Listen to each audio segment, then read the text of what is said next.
The Käte Hamburger Kolleg is about the possibilities, chances, and about the barriers of global cooperation.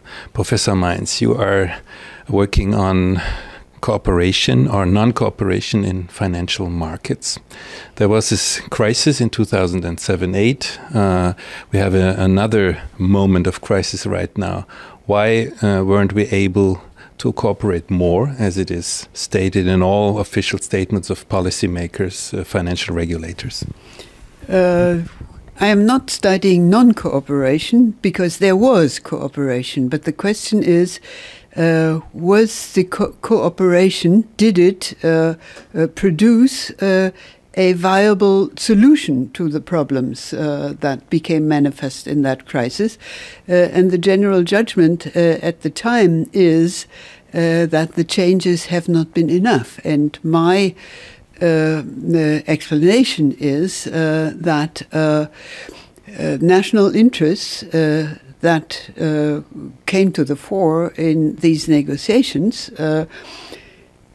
were unequal, and it was therefore difficult to come to a solution that goes beyond the so-called lowest common denominator, and that is more than nothing, because it is already cooperation. It is limited cooperation, cooperation with barriers and restraints, but it is cooperation.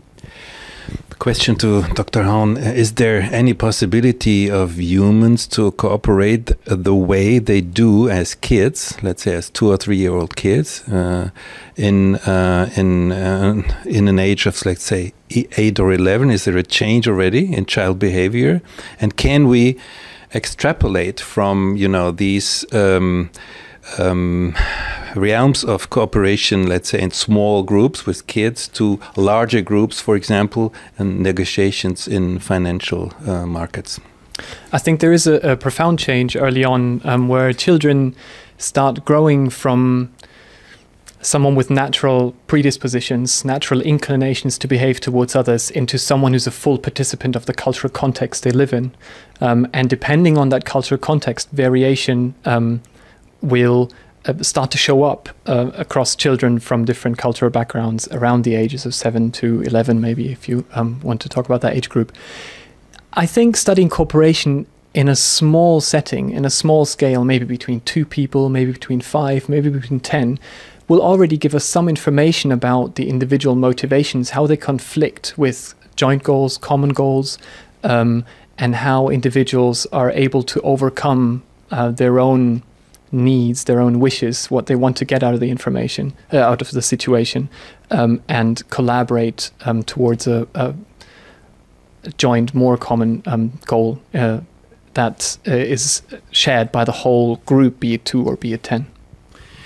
Would you be able to name one particular aspect that can make people cooperate who are not willing or even not able to cooperate? What is the best incentive to make them cooperate?